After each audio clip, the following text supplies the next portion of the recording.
শুভেচ্ছা স্বাগত জানাচ্ছি। আশা করি যে যেখানে আছেন সবাই ভালো আছেন, সুস্থ আছেন, নিরাপদে আছেন।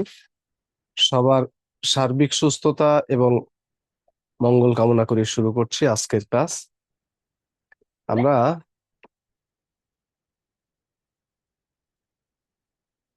আমরা আহ গতদিনে মাইকেল মধুসূদন দত্ত পর্যন্ত আলোচনা করেছিলাম, তাই তো?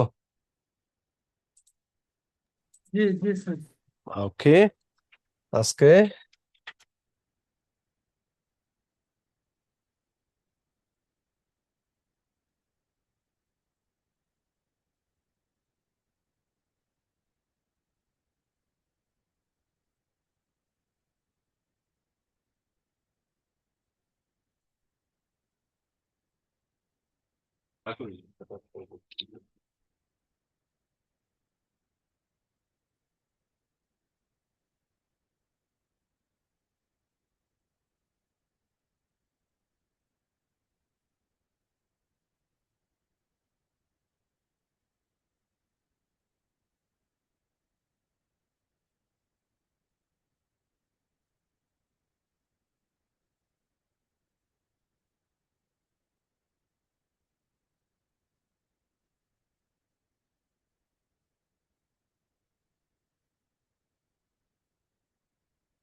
আঠারোশো তেইশে জন্ম, 1873 মৃত্যু, দীনবন্ধু মিত্র। হ্যাঁ, তার জন্মস্থান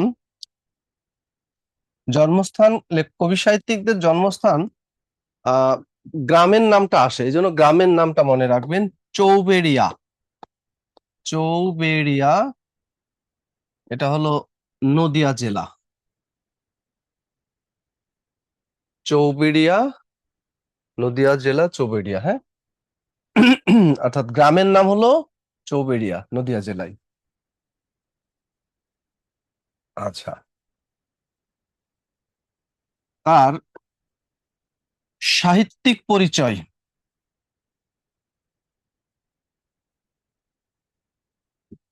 দীনবন্ধু মিত্র, এটা তার আহ আসল নাম না। তার আসল নাম তার প্রকৃত নাম হলো গন্ধর্ব নারায়ণ মিত্র। গন্ধর্ব নারায়ণ মিত্র।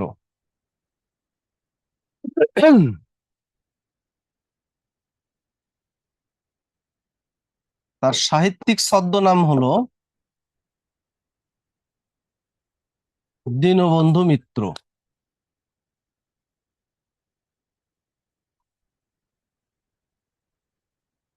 মানে বাল্য নাম ছিল গন্ধর্ব নারায়ণ মিত্র, কিন্তু এই নামটা নিয়ে বেচারা বড়ই বিপাকে পড়ে গিয়েছিলেন। ওই ক্লাসে যখন বসা থাকে, আশেপাশে যারা বসে নাক ধরে আর বলেন গন্ধ গন্ধ। শেষ পর্যন্ত এই নামটা তিনি ধরে রাখতে পারলেন না, নাম পরিবর্তন করে কি হয়ে গেলেন? দীনবন্ধু মিত্র। এটা হলো তার সাহিত্যিক ছদ্মনাম। আচ্ছা, তার উপাধি হলো রায় বাহাদুর।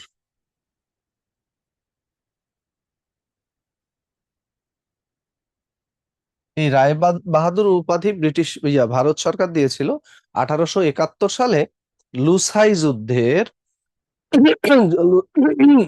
সরি, লুসাই যুদ্ধের সময় যে চিঠিপত্রগুলো ছিল, এগুলো সুষ্ঠুভাবে আদান প্রদানের কাজটা তিনি করেছিলেন, এই জন্য ভারত সরকার তাকে উপাধি দেয় রায় বাহাদুর।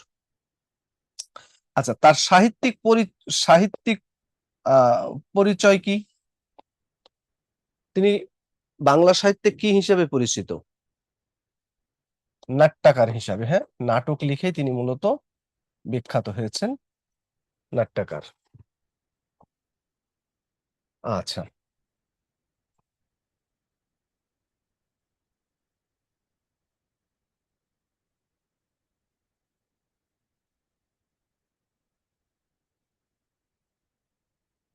তো দীনবন্ধু মিত্র তিনি তার পেশা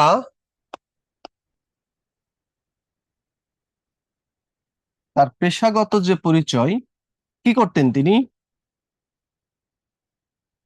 পেশা কি ছিল? চাকরি করতেন।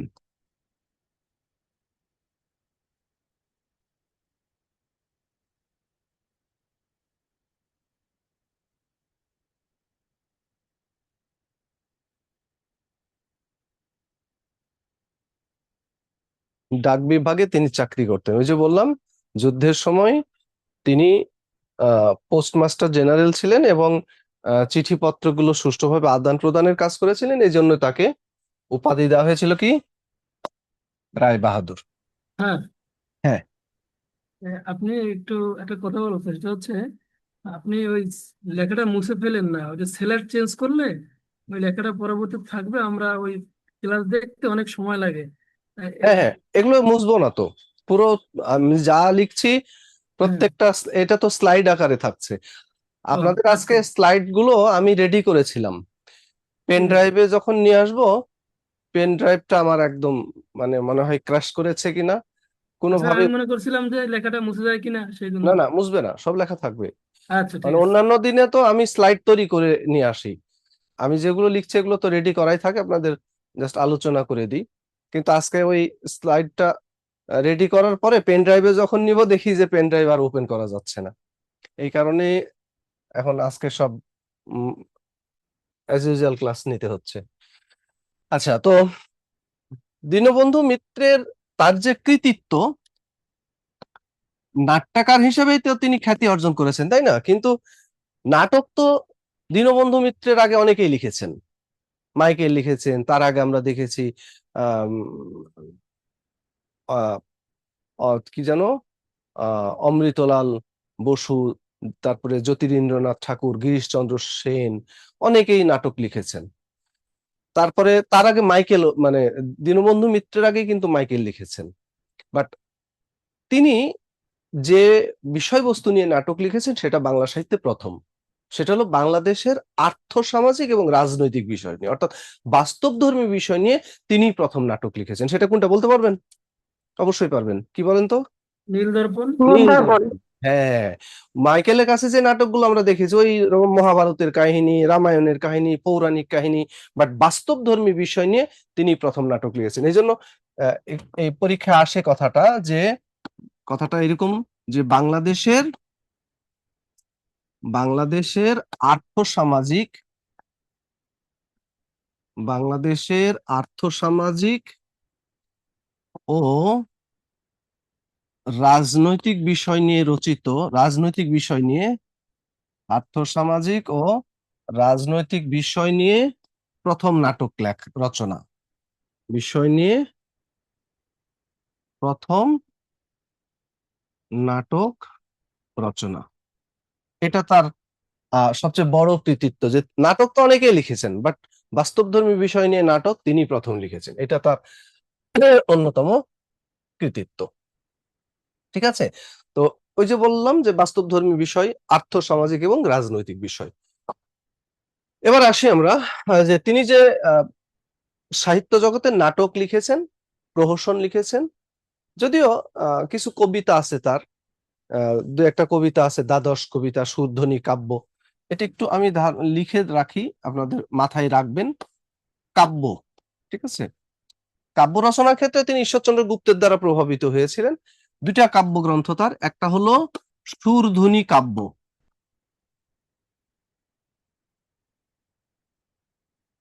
সুরধ্বনি কাব্য, আর একটা হলো দ্বাদশ কবিতা। জাস্ট নামটা মনে রাখলেই হবে, ঠিক আছে? কবিতার ক্ষেত্রে তার খ্যাতিটা অত বেশি নাই, নাটক লিখেই তিনি বিখ্যাত হয়েছেন। আমরা নাটকগুলো দেখব, জাস্ট কাব্যের নাম দুটো একটু মাথায় রাখবেন। এবার আসেন নাটক।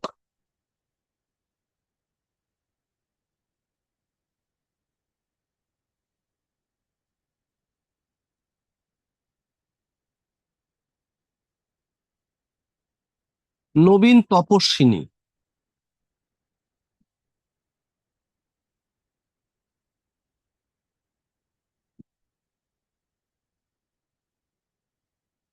কমলে কামিনী,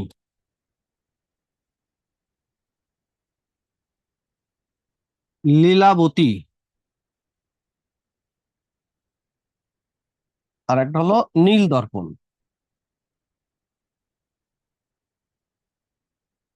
এগুলো হলো তার নাটক। নবীন তপস্বিনী, কমলে কমলে কামিনী, লীলাবতী এবং নীল দর্পণ। তবে এগুলোর মধ্যে সবচেয়ে বিখ্যাত যে নাটক কোনটা? নীল দর্পণ। এই নীল দর্পণ নাটক সম্পর্কেই কি বলা হয়, যে বাংলাদেশের আর্থসামাজিক এবং রাজনৈতিক বিষয় নিয়ে রচিত বাংলা ভাষার প্রথম নাটক হলো নীল দর্পণ। ঠিক আছে, ওই কথাটা মাথায় রাখবেন যে বাংলাদেশের মূলত এই নাটকটা রচনার জন্যই তার ওই কৃতিত্বটা তুলে ধরা হয়। আর্থসামাজিক এবং রাজনৈতিক বিষয় নিয়ে লেখা বাংলা ভাষার প্রথম নাটক। এবং এই নাটকটাকে, ওই কথাটা একটু খেয়াল রাখবেন, বাংলাদেশের যেটা বললাম, আরেকটা কথা খেয়াল রাখবেন, এটাকে বলা হয় বাংলাদেশের প্রথম নাটক। এটাকে কি বলা হয়? বাংলাদেশের প্রথম নাটক বলা হয়। কেন? কারণ এই নাটকের কাহিনী, এই নাটকের প্রকাশ, মানে মুদ্রণ, এই নাটকের মঞ্চায়ন সবগুলোই বাংলাদেশ ভূখণ্ডে। কাহিনীটা কি বলেন তো, কোন বিষয় নিয়ে লেখা এই নীল নাটক? চাষে যে অত্যাচার করছিল যে ব্রিটিশরা, ওইটা নিয়ে। কোন অঞ্চলের, কোন অঞ্চলের কাহিনী? মেহেরপুর অঞ্চলের স্যার। মেহেরপুর জেলার কোন জায়গা? জায়গার ওইটা নাম বলতে বলেন। পারবো না স্যার। জায়গার নাম হলো আমঝুপি। হ্যাঁ, আবার একটু বলেন। আমঝুপি, মেহেরপুর জেলার, মেহেরপুর জেলার আমঝুপি গ্রামের, ঝোপঝাড়ের ঝুপ আর কি, হ্যাঁ, আমঝুপি গ্রামের নীল চাষীদের ওপর, যারা গরিব নীল চাষী, এই গরিব নীল চাষীদের ওপর, গরিব নীল চাষীদের ওপর কাদের অত্যাচার? ইংরেজ নীলকর যারা ছিল, হ্যাঁ, নীলকরদের, ইংরেজ নীলকরদের অত্যাচারের কাহিনী।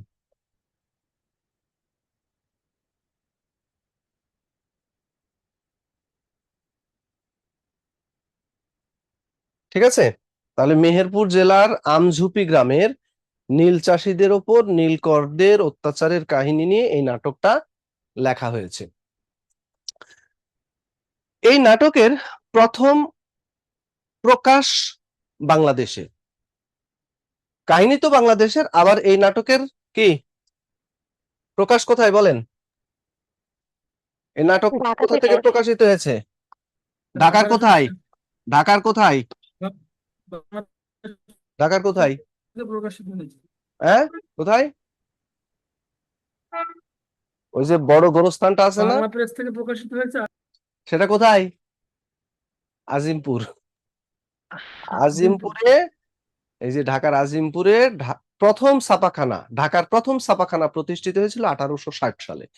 আর 1860 সালে ছাপাখানা প্রতিষ্ঠার পর এই ছাপাখানার নাম হলো বাংলা প্রেস। বাংলা প্রেস প্রতিষ্ঠার পর এই নাটক দিয়ে সেটার উদ্বোধন হয়। তাহলে কত? 1860 সালে প্রকাশিত, 1860 সালে প্রতিষ্ঠিত, 1860 সালে প্রতিষ্ঠিত ঢাকার, ঢাকার প্রথম ছাপাখানা, ঢাকার প্রথম ছাপাখানা নাম কি? বাংলা প্রেস। বাংলা প্রেস থেকে কত সালে? ওই একই সালে, 1860 সালে। একই সালে মানে কি 1860 সালে বাংলা প্রেস থেকে 1860 সালে নাটকটি প্রথম প্রকাশিত হয়। মানে এই নাটক দিয়েই, এই নাটক দিয়েই বাংলা প্রেস ছাপাখানার অভিষেক হয়, উদ্বোধন হয়। ঠিক আছে, তাহলে 1860 সালে ঢাকার প্রথম ছাপাখানা প্রতিষ্ঠিত হয়েছিল। 1860 সালে। উপমহাদেশের প্রথম বাংলা ছাপাখানা কত সালে বলেন? দেখি মনে আছে কিনা আপনাদের। উপমহাদেশের প্রথম বাংলা ছাপাখানা কত সালে? 1800 কত সালে বলেন? 1800 সালে। কোথায়? শ্রীরামপুরে, হুগলিতে। শ্রীরামপুরে। আর বাংলাদেশের প্রথম ছাপাখানা কোথায় বলেন? বাংলাদেশের প্রথম ছাপাখানা হচ্ছে স্যার রংপুরে, কত সালে? 1847। হ্যাঁ, কি নাম? বার্তাবহ স্যার। বার্তাবহ তো পত্রিকাটার নাম, ছাপাখানার নাম কি? রংপুর বার্তা যন্ত্র। ছাপাখানার নাম ছিল রংপুর বার্তা যন্ত্র। তো রংপুরে 47 সালে, মানে বাংলাদেশে 47 সালে, ঢাকায় 60 সালে, আর উপমহাদেশে কত? 1800 সালের 10ই জানুয়ারি ছাপাখানা প্রতিষ্ঠিত হয়েছিল। ঠিক আছে, তো এই নাটকটা ক্লিয়ার তো? এই নাটকটা ইংরেজিতে অনুদিত হয়েছে। এই নাটকের ইংরেজি অনুবাদ, এবং এই যে বললাম যে এই নাটকটা মঞ্চায়ন, প্রথম মঞ্চায়ন কোথায়? এই নাটকের প্রথম মঞ্চায়ন কোথায় হয়েছে? ঢাকায়। তার মানে এই নাটকের বিষয়বস্তু বাংলাদেশের, এই নাটকের প্রকাশ বাংলাদেশে, এই নাটকের প্রথম মঞ্চায়নও বাংলাদেশে। এই জন্য এটাকে বাংলাদেশের প্রথম ছাপাখানা, প্রথম নাটক বলা হয়। তো এই নাটকটা অনুদিত হয়েছিল, ইংরেজিতে অনুদিত হয়। কি কি নামে বলেন? Nil Darpan, indigo planting DAR, mirror. Nil Darpan, or the indigo, indigo কি প্ল্যান্টিং, ইন্ডিগো প্ল্যান্টিং মিরর। কি নামে? Nil Darpan or the indigo planting mirror নামে এটা ইংরেজিতে অনুদিত হয়েছে। বলেন তো এই এই অনুবাদটা কে করেছেন? অনুবাদক কে ছিলেন? মাইকেল মধুসূদন দত্ত। মাইকেল নামে? না স্যার, নেটিভ। নেটিভ। হ্যাঁ, নেটিভ। নেটিভ ছদ্মনামে তিনি এটা ইংরেজিতে অনুবাদ করেছেন। তো তিনি নাম না দিয়ে কেন ছদ্মনামে অনুবাদ করলেন? কেন বলেন তো? তিনি জানতেন এই এটা যদি নাম দিয়ে প্রকাশ করা হয় তাহলে ব্রিটিশরা আস্ত রাখবে না, এই জন্য তিনি ছদ্মনাম ব্যবহার করেছিলেন। ঠিক আছে, এটা কিন্তু মাইকেলের ছদ্মনাম, মাথায় রাখবেন।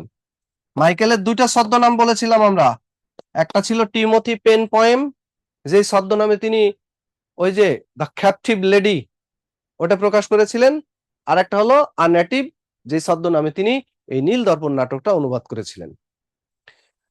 এটা ছিল 1800 পরের বছর, 1861 সালে। তো তিনি নিজের নাম গোপন করেছিলেন, ছদ্মনাম ব্যবহার করেছিলেন, আর এই নাটকটা তিনি প্রকাশ করিয়েছিলেন একজন ব্রিটিশকে দিয়ে। কাকে দিয়ে বলেন? তার নাম কি ছিল? প্রকাশকের নাম কি ছিল বলেন? রেভারেন্ড কি? Reverend James long. Reverend James long, মানে লং হবে, লং। হ্যাঁ, ল ও।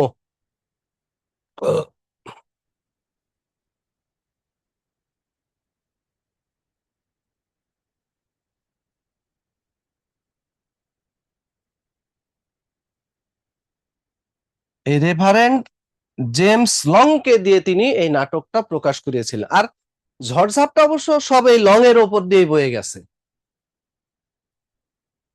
এই লং এর, মাইকেলকে তো পাই নাই, ছদ্মনাম ব্যবহার করে আউট। এই লং এর বিরুদ্ধে ব্রিটিশ সরকার মানহানির মামলা করেছিল। এই মামলায় তার জেল হয়, জরিমানা হয়। জরিমানা বেশি না, মাত্র 1000 টাকা। কত সালে বলেন? 1861 সালে 1000 টাকা জরিমানা। বুঝতে পারছেন? তবে টাকাটা তাকে দিতে হয় নাই। ওই যে হুতম প্যাঁচার নকশা কে লিখেছেন বলেন তো? হুতম প্যাঁচার নকশা কালীপ্রসন্ন সিংহ। তিনি আদালতে গিয়ে তার এই 1000 টাকা যে জরিমানা হয়েছিল সেটা শোধ করে দিয়েছিলেন। যে বেচারা বিদেশি মানুষ আমাদের পক্ষেই কাজ করলেন, আর তাকেই যদি জরিমানা দিতে হয় কেমন দেখায় না? এই জন্য তিনি তার এই জরিমানার টাকাটা শোধ করে দিয়েছিলেন। কিন্তু জেল, জেল কি কেউ খেটে দিবে? টাকা তো দিয়েছে। জেল, জেল তাকে ঠিকই খাটতে হয়েছে। এর নাম বাঙালি। অন্যের মাথায় কাঁঠাল রাখবে, ভাঙবে আর মজা করে করে খাবে। আর এক চালাক বাঙালি ছিলেন বিদ্যাসাগর। তিনি একবার এই নাটক দেখার জন্য মঞ্চে গিয়েছিলেন। নাটক দেখার এক পর্যায়ে ওই নীলকরের ভূমিকায় যে অভিনয় করছিল, তিনি তার পায়ের খড়মটা খুলে নিয়ে নীলকরের দিকে ছুড়ে মারে। আর নীলকর বেচারা খড়মটা তুলে নিয়ে বুকে জড়িয়ে নেয়। কেন বলেন তো? কেন বলেন? তার অভিনয় জীবন সার্থক। এত প্রাণবন্ত, এত জীবন্ত অভিনয় করেছেন যে দর্শক গ্যালারি থেকে জুতা চলে এসেছে। তো এটা তার ক্রেডিট না? সেটা না হয় বুঝলাম, কিন্তু বিদ্যাসাগর এ কাজ করেছিলেন কেন? ইতিহাস বলে তিনি নাকি ভুলে গিয়েছিলেন, ভুলে গিয়ে কাজ করেছেন। কিন্তু আমার কাছে মনে হয় না তিনি ভুল করে এই কাজ করেছেন। আমার কাছে মনে হয় উনি ইচ্ছাকৃতভাবেই মেরেছেন। কারণ বাস্তবে তো মারতে পারবে না, মঞ্চে মারলে কেউ কিছু বলবে না, বরং একটা রিয়াকশন হবে। কি বলেন? বিদ্যাসাগর কিন্তু খুব চালাক মানুষ। একবার তার কয়েকজন বন্ধু বিদ্যাসাগরকে রিকোয়েস্ট করলেন তার বাবার সাথে দেখা করবেন। হেতুটা হলো তিনি এত বড় পণ্ডিত মানুষ, তার বাবা না জানে আরো কত বড় পণ্ডিত হবেন। কিন্তু বিদ্যাসাগর তো জানেন তার বাবা বকলম, লেখাপড়া কিচ্ছু জানেন না, কি বলতে কি বলে ফেলবেন, শেষে প্রেস্টিজ যাবে পাংচার হয়ে। তাদেরকে মানে নিরুৎসাহিত করার চেষ্টা করলেন, কিন্তু কোনো কাজ হলো না, রাজি হতেই হলো। যাই হোক, যথাদিনে যথা সময়ে তার বন্ধুরা যখন উপস্থিত, বিদ্যাসাগর তার বন্ধুকে বাবাকে শিখিয়ে দিলেন যে আমার বন্ধুরা যখন আসবে তাদের সাথে তোমার কথা বলার দরকার নাই, তুমি ওই বরং ঠাকুর ঘরে বসে ভগবানের নাম জপতে থাকবা। 3টা নাম শিখিয়ে দিলেন: ভগবান, রাম, কৃষ্ণ। তো যাই হোক, তার বন্ধুরা যখন ঠাকুর ঘরে প্রবেশ করে, গিয়ে দেখে তার বাবা বলছে ভকর ভকর ভকর ভকর এরকম করছে। তো কথা বলার তো চান্স নাই। বের হয়ে এসে বলছে তোমার বাবা তো আসলেই পণ্ডিত মানুষ, কিন্তু কি বলে কিছুই তো বুঝলাম না। বলে কি বলে? বলে খালি ভকর ভকর করে। বিদ্যাসাগর বললেন আরে আমার বাবা কি যেন তেন মানুষ নাকি? উনি সব ভগবানের নামকে একসাথে উচ্চারণ করছেন। ভকর বলছে না, ভকর। ব্যাখ্যা দিলেন, ভতে ভগবান, কতে কৃষ্ণ আর রতে রাম। আসলে তাই 3টা শব্দ শিখিয়ে দিয়েছেন, ওই তিনটা শব্দ তালগোল পাকিয়ে বকর বকর শুরু করে দিয়েছেন। কিন্তু তিনি তার বন্ধুদেরকে ঘূর্ণাক্ষরে বুঝতে দিলেন না আসল ঘটনাটা কি। তিনি ম্যানেজ করে নিলেন। তো এরকম একজন বিচক্ষণ মানুষ ভুল করে এটা করেছেন মনে হয়? অবশ্য আমার সাথে দেখা হয়নি, দেখা হলে না জিজ্ঞেস করা যেত। কি বলেন? তো এইগুলো হলো তার নাটক। এবার তার কয়েকটা প্রহসন আছে, আমরা একটু দেখে নিই।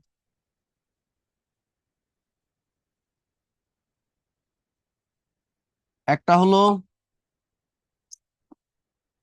জামাই বারিক,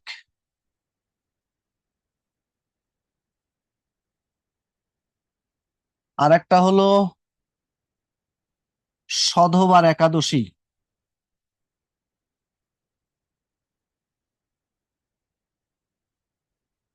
আর একটা হলো বিয়ে পাগলা বুড়ো।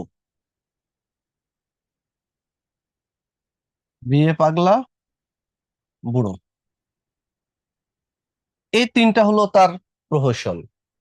জামাই বারিক, এটা ঘর জামাইয়ের যে বিড়ম্বনা সেটা নিয়ে তিনি এটা লিখেছেন। আর মাইকেলের কাছে কয়টা প্রহসন পেয়েছিলাম মনে আছে? বলতে পারবেন? মাইকেলের কাছে আমরা কয়টা প্রহসন পেয়েছিলাম? দুটো। একটা হলো দুটা। স্যার একেই মাইকেলের বলে কাছে দুইটা সভ্যতা, বুড়ো পেয়েছিলাম। শালিকের ঘাড়ে রোগ। একেই কি বলে সভ্যতা আর বুড়ো শালিকের ঘাড়ে রোগ। দুইটা একেই কি ছিল, বলে হ্যাঁ। সভ্যতা কাদেরকে নিয়ে লেখা? ওই যে ইয়ং বেঙ্গল। আর বুড়ো শালিকের ঘাড়েরও এটা কাদেরকে? ওই যে ব্রাহ্মণ, বহু বিবাহ বাতিক ব্রাহ্মণ, যাদের বিয়ের নেশা আর কাটে না, তাদেরকে নিয়ে লিখেছিলেন বিয়ে পাগলা বুড়ো। তো মাইকেলের ওই যে দুইটা প্রহসনের বিষয়বস্তু আর দীনবন্ধু মিত্রের এই দুইটা প্রহসনের বিষয়বস্তু একই। এটা লিখেছেন ওই ইয়ং বেঙ্গলদের নিয়ে, আর এটা হলো ওই যে আহ বহু বিবাহ, হ্যাঁ, বহু বিবাহ বাতিক যে বুড়ো, ব্রাহ্মণ বুড়ো, তাদেরকে নিয়ে। ঠিক আছে। আর এটা হলো ঘর জামাইয়ের যে বিড়ম্বনা, ঘর জামাই। এই তিনটা হলো তার প্রহসন। তাহলে আমরা মাইকেলের কাছে কি পেলাম? নাটক পেলাম। কি কি? নবীন তপস্বিনী, কমলে কামিনী, লীলাবতী, নীলদর্পণ। প্রহসন কি কি পেলাম? জামাই বারিক, সধবার একাদশী, আর বিয়ে পাগলা বুড়ো। ঠিক আছে। স্যার একটা কথা ছিল স্যার। হুম। আরে জামাই বাড়িটা তো নাটক হিসেবে জানতাম আমি, প্রফেসর তো এটা বলছিলেন। এটা দুটোই ধরে, হ্যাঁ। নাটক হিসাবেও এটা মাথায় রাখবেন, প্রহসন হিসেবেও মাথায় রাখবেন। যদি পরীক্ষায় আসে যে জামাই বাড়ি কোন ধরনের রচনা, যদি প্রহসন থাকে প্রহসন অ্যান্সার করবেন, প্রহসন না থাকলে আপনি নাটক অ্যান্সার করবেন। ফার্স্ট প্রায়োরিটি দিবেন প্রহসন। ঠিক আছে। কারণ হলো নাটক প্রহসনের মধ্যে পার্থক্য তো বলেছিলাম, ও বলি নেই নাকি? নাটক আর প্রহসনের মধ্যে মূল পার্থক্য হলো ব্যঙ্গ বিদ্রুপ। প্রহসনে সমাজে যে সকল অসঙ্গতি, কুপ্রথা, কুরীতি, এগুলোকে যখন হাসি তামাশা বা ব্যঙ্গ বিদ্রুপের মাধ্যমে তুলে ধরা হয় তখন সেটাকে বলা হয় প্রহসন। নাটকে রস থাকে, হাস্য রস থাকে একটা সীমিত মাত্রায়, কিন্তু প্রহসনের মধ্যে এগুলো মানে ব্যাপকভাবে, হ্যাঁ, প্রহসনের মধ্যে ব্যাপকভাবে এই আহ, এগুলোকে তুলে ধরা হয়। তো এই যে ইয়ং বেঙ্গলদের কথা বলেছিলাম, যে ইয়ং বেঙ্গল কারা? ইংরেজি ভাবধারা পুষ্ট বাঙালি যুবক।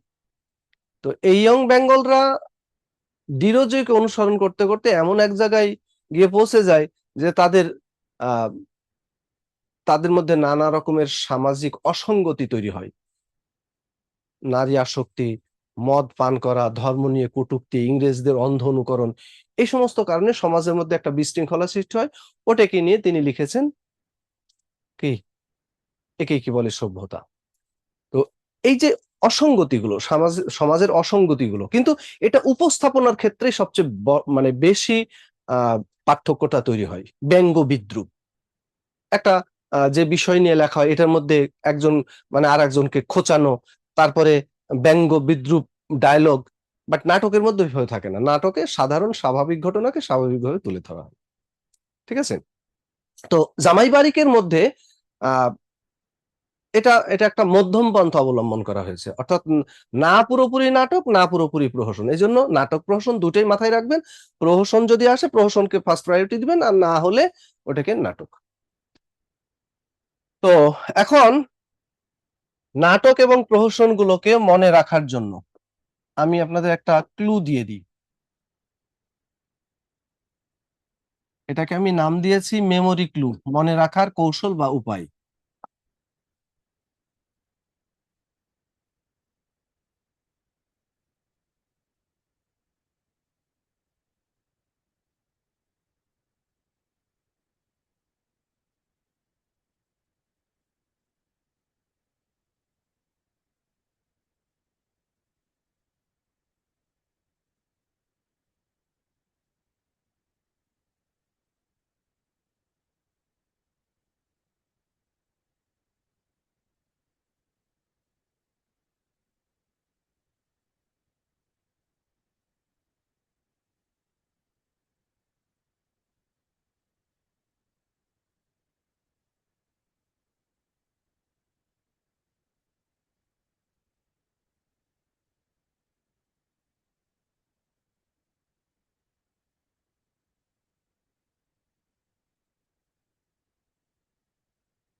মেমোরি ক্লু মানে হলো মনে রাখার কৌশল বা উপায়। তো দীনবন্ধু মিত্রের যে নাটক এবং প্রহসন আছে সেগুলোকে আমরা কি করব, মনে রাখার একটা কৌশল বের করব। একটা ঘটনা, একটা কাহিনী, একটা দৃশ্যপট এখানে লিখেছি। নবীন জামাই, নবীন জামাই মানে নতুন জামাই, কি নাম? কমল। তো এই নবীন জামাই কমল সধবার একাদশীতে কাকে নিয়ে? লীলাবতীকে নিয়ে কি করলো? কি নাটক দেখতে গেল? নীল দর্পণ নাটক দেখতে গেল। ঘটনা কি ঘটলো? এক বিয়ে পাগলা বুড়ো তাদের ধাওয়া করে।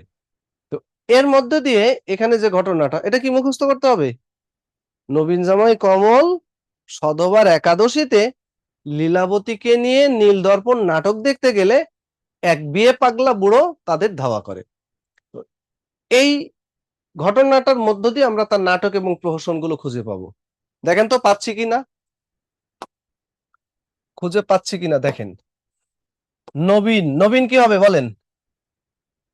নবীন তপস্বিনী, জামাই বারিক। কমল কি হবে? কমলে কামিনী। তারপরে সধবার একাদশী, তারপরে লীলাবতী নীল দর্পণ, আর বিয়ে পাগলা বুড়ো। তাহলে জামাই বারিক, সধবার একাদশী, বিয়ে পাগলা বুড়ো, এই তিনটা প্রহসন। নবীন তপস্বিনী, কমলে কামিনী, লীলাবতী নীল দর্পণ, এগুলো হলো নাটক। ঠিক আছে, মনে থাকবে? নবীন জামাই কমল সধবার একাদশীতে লীলাবতীকে নিয়ে নীল দর্পণ নাটক দেখতে গেলে এক বিয়ে পাগলা বুড়ো তাদের ধাওয়া করে। তাহলে দেখেন, বুড়োকে নিয়ে নাটক প্রহসন করেছেন মাইকেল, বুড়োকে নিয়ে প্রহসন করেছেন দীনবন্ধু মিত্র, তাই তো? তাহলে দুই বুড়োকে একসাথে পেলে কিন্তু আবার খেই হারিয়ে ফেলেন না, কারণ দুজনেই লিখেছেন। প্রশ্ন দিল কি? বিয়ে পাগলা বুড়ো প্রহসনের রচয়িতাকে। ওখানে মাইকেলের নামও আপনি পাবেন, মাইকেলের নামও পাবেন। একটা হলো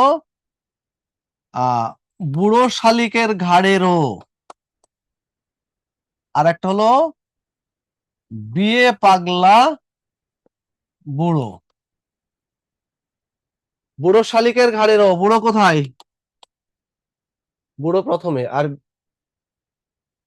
বিয়ে পাগলা বুড়ো, বুড়ো কোথায়? শেষে। তাহলে প্রথমে বুড়ো মাইকেল, শেষে বুড়ো দীনবন্ধু মিত্র। ঠিক আছে, তো এই হলো দীনবন্ধু মিত্র। বলেন, দীনবন্ধু মিত্র থেকে কোনো কোশ্চেন থাকলে বলেন। আচ্ছা, স্যার, নীল দর্পণের কাহিনী আমাদের বলবেন না? হ্যাঁ, নীল দর্পণের কাহিনী আমাদের বলবেন না? কাহিনী তো বললামই। পুরো কাহিনী বলতে গেলে তো অনেক সময় লাগবে। আজকে বেশ কয়েকজন সাহিত্যিক সম্পর্কে আলোচনা করতে হবে। কাহিনী যেটা খুব এমার্জেন্সি সেটা বলবো। নীল দর্পণ সম্পর্কে এতটুকু মাথায় রাখলেই চলবে, মূল কাহিনীটা কি। ঠিক আছে, আর এই নাটকটা কোথা থেকে প্রকাশিত হয়, কত সালে প্রকাশিত হয়, কে প্রকাশ করেন, কি নামে প্রকাশ করেন, এগুলো বেশি ইম্পর্টেন্ট ইনফরমেশন। আচ্ছা, এবার আসেন, আহ আমরা মাইকেল, দীনবন্ধু মিত্র, তাদের কাছে নাটক সম্পর্কে জানলাম। বাংলা সাহিত্যে আরো বিখ্যাত অনেক নাট্যকার আছে, তাদের সাথে আমরা পরে আবার সাক্ষাৎ করব, কি বলেন? এখন আমরা একটু দেখি যে বাংলা সাহিত্য উপন্যাস কার হাত ধরে আসলো, কে প্রথম নাটক উপন্যাস প্রকাশ করলেন।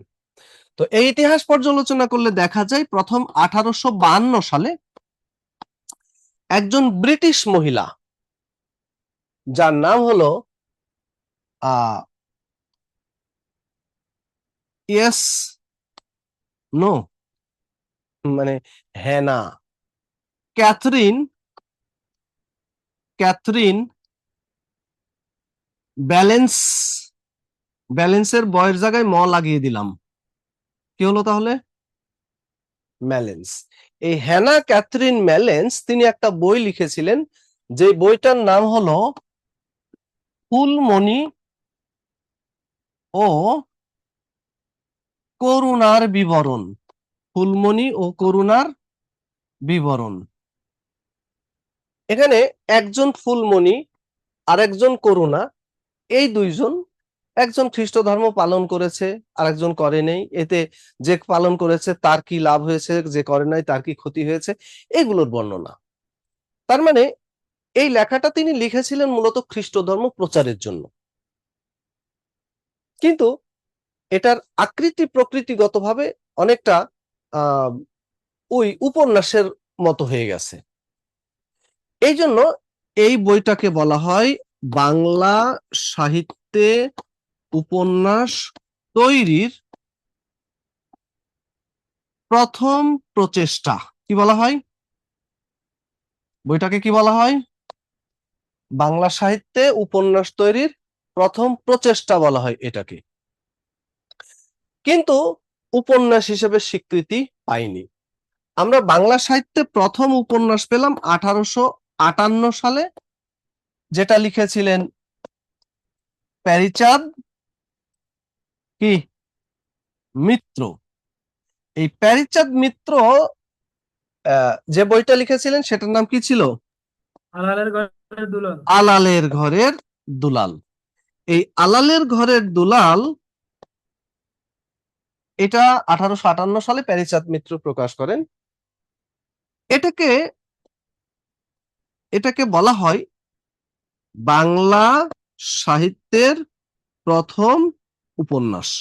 আগেরটাকে উপন্যাস হিসেবে স্বীকৃতি দেওয়া হয়নি, উপন্যাস তৈরির চেষ্টা বলা হয়েছে, কিন্তু এটাকে বলা হয়েছে বাংলা সাহিত্যের প্রথম উপন্যাস।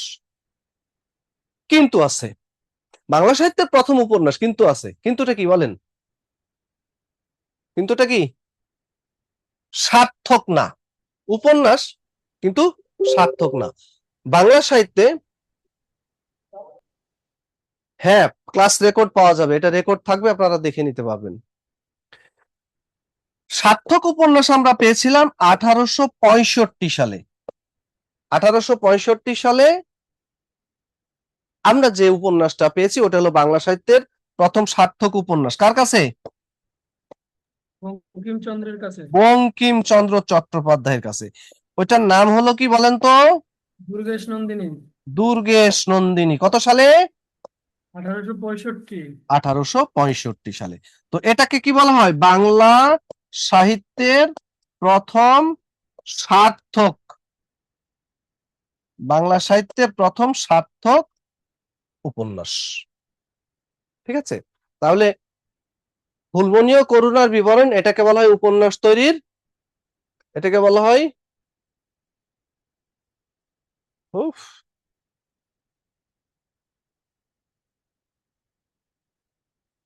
এটাকে বলা হয় বাংলা সাহিত্যে উপন্যাস তৈরির প্রথম প্রচেষ্টা, কিন্তু উপন্যাস না। আলালের ঘরের দুলালকে বলা হয় বাংলা সাহিত্যের প্রথম উপন্যাস, কিন্তু সার্থক না।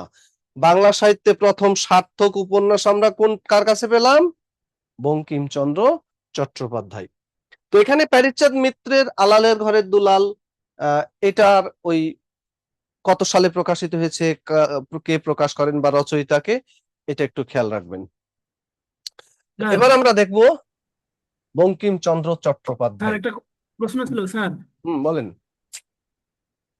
তো সেটা হচ্ছে, আমাদের এই শীটে দেওয়া আছে যে উপন্যাস তৈরির প্রচেষ্টা হলো এই ভবানীচরণ বন্দ্যোপাধ্যায় রচিত কলিকাতা কমলালয়, নববাবু বিলাস, এগুলো। হুম আর আপনি বললেন যে ওইটা, এটা কি হবে? না, এটাই হবে। আহ ওইগুলোকে ওইগুলোকে আহ, মানে ঐতিহাসিক গল্পের মতো উপস্থাপন করা হয়েছে, বাট উপন্যাস হিসাবে এটাই প্রথম প্রয়াস বা প্রচেষ্টা হিসেবে স্বীকৃতি দেওয়া হয়েছে। যদি ওইগুলোও থাকে এটাও থাকে, তবুও আপনি কি করবেন? এই ফুলমণি ও করুণার বিবরণকেই অ্যান্সার করবেন। তাহলে লেখেন বঙ্কিম।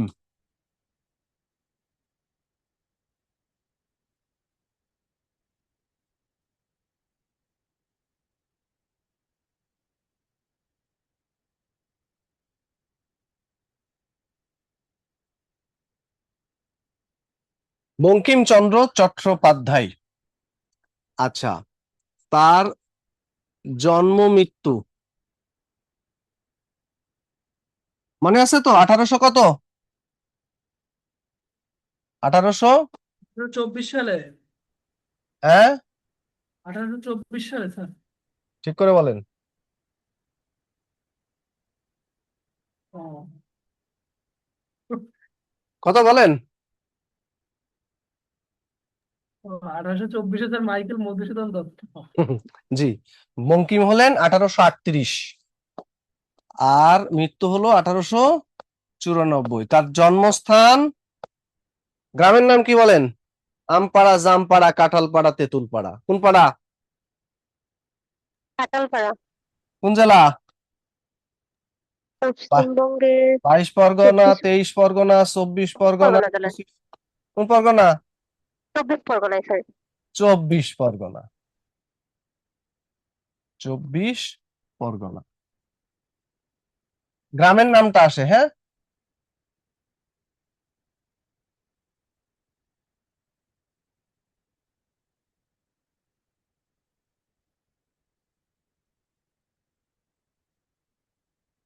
তাহলে 24 পরগনা জেলা, কাঁঠালপাড়া গ্রাম। আচ্ছা, তো তার পরিচয়,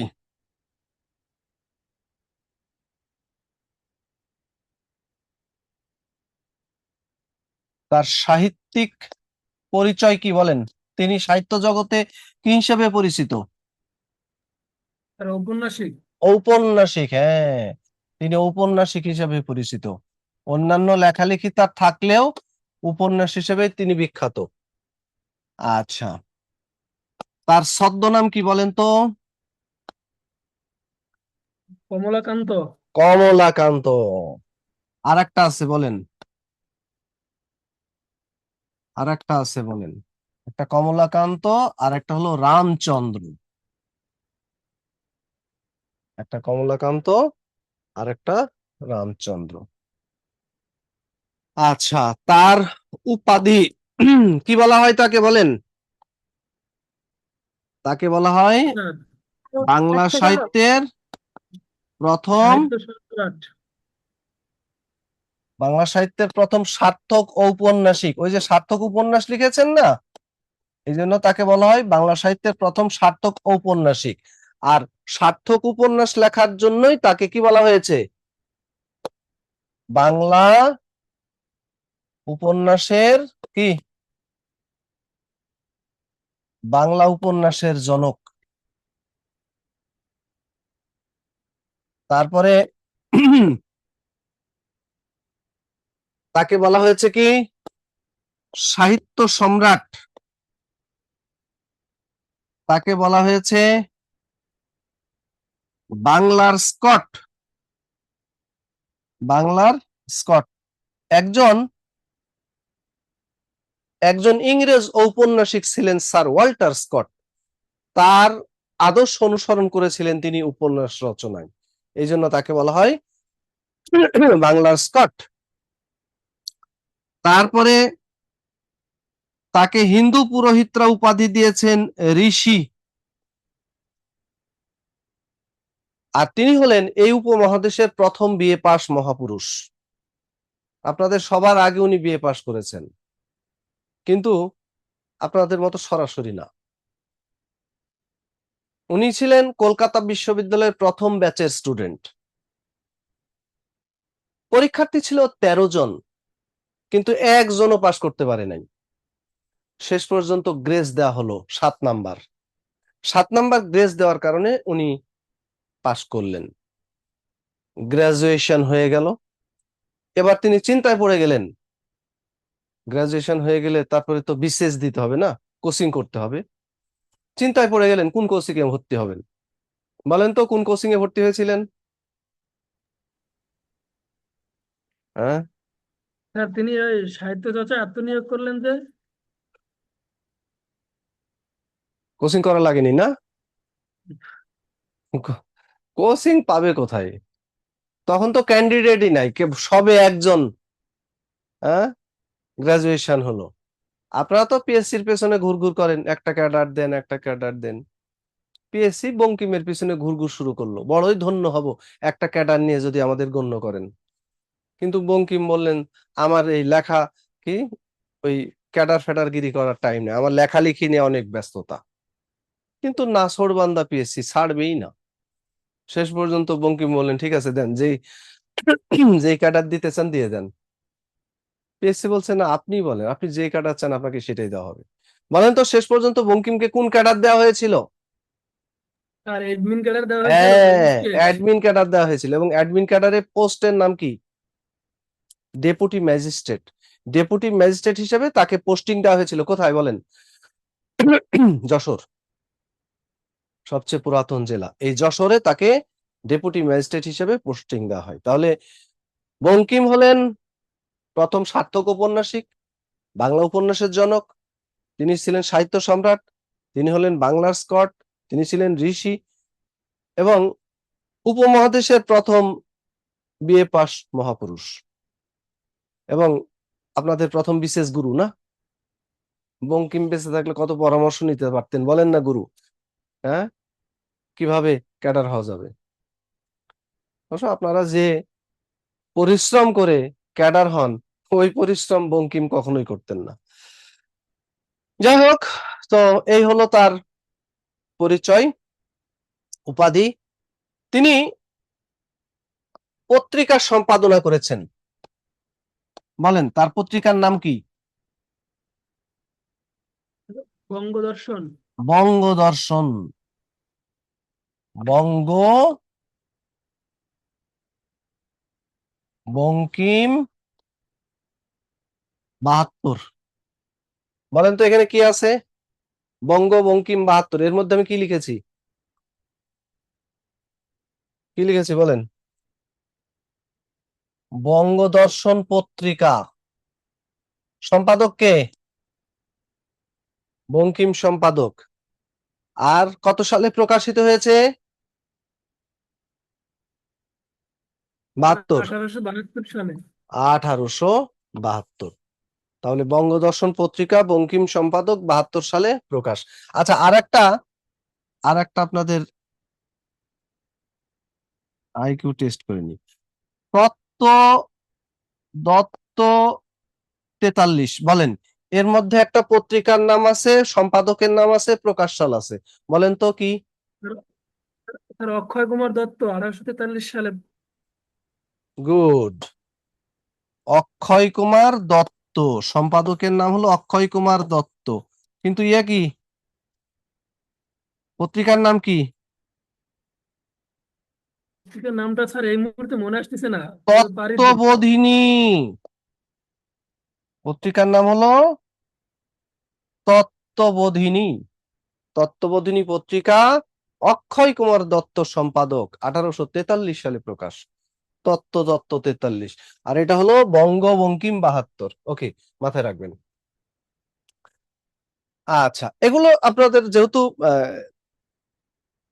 এইরকম ভাবেই আপনারা ক্লাস রেকর্ডেড পাবেন, তখন মনে না থাকলে, লিখতে না পারলে দেখে নিন, আমি এগিয়ে যাই। আচ্ছা, এবার আসেন বঙ্কিমের উপন্যাস।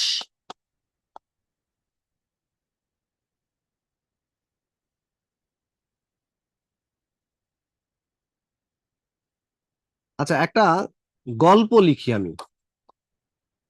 বঙ্কিম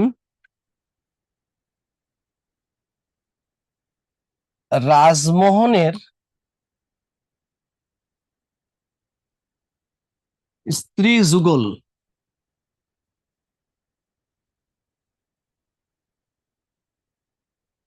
দেবী চৌধুরানী ও দুর্গেশ নন্দিনীর নিকট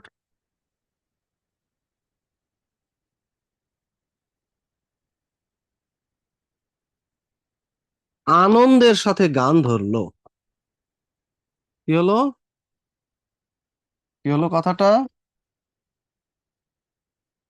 বঙ্কিম রাজমোহনের স্ত্রী যুগল, দেবী চৌধুরানী ও দুর্গেশ নন্দিনীর নিকট আনন্দের সাথে গান ধরলো। ওই যে শহরের অলিতে গলিতে জামাই বউ চানাচুরের ভ্যান গাড়িতে বাজে একটা গান, সে ঐতিহাসিক গান।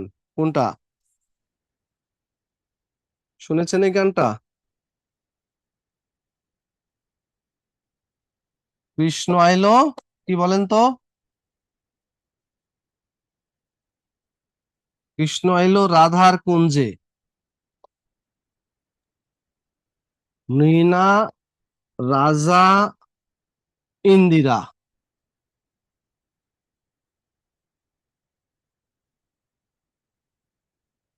সীতার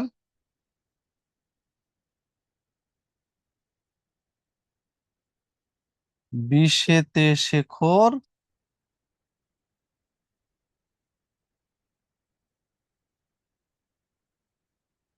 একটা গানের সাথে মেলে না? এরকম একটা গান ছিল, শুনেছেন? জি স্যার, শুনেছি।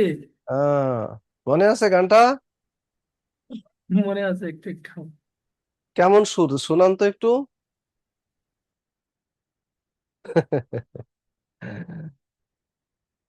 ঐতিহাসিক গান না? জি জি আচ্ছা, স্যার। এটার মধ্যে কথাটা আবার একটু দেখেন তো, বলতে পারেন কিনা না দেখে। বঙ্কিম কি করলেন? রাজমোহনের স্ত্রী যুগল, যুগল মানে দুইজন, একজন দেবী চৌধুরানী আর একজন দুর্গেশ নন্দিনীর নিকট কি করলো? আনন্দের সাথে গান ধরলো। আর গানটা তো কমন, আগে থেকে জানা আছে, কৃষ্ণ আইলো রাধার কুঞ্জে, তবে একটু প্যারোডি হয়ে গেছে। কৃষ্ণ আইলো রাধার কুঞ্জে, পরের লাইনটা কি? ফুলে পাইলো, তাই না? তো এখানে আছে কি? মৃণা, রাজা, ইন্দিরা, তারপরে কি? ময়ূর বেশেতে না বলে কি বলেছি? সীতার বিষেতে শেখর, রজনীকা। রজনীকা। এর মধ্যে দিয়ে আমরা বঙ্কিমের উপন্যাসগুলোর নাম পাবো। বলেন বলেন তো, কোনটা কোনটা আপনাদের জানা আছে? রাজমোহন সোয়াইজ, দেবী আহ চৌধুরানী, দুর্গেশ নন্দিনী। রাজমোহন অনন্তম, সোয়াইব, গুড। রাজমোহনের স্ত্রী, এটা হবে রাজমোহন, সরি,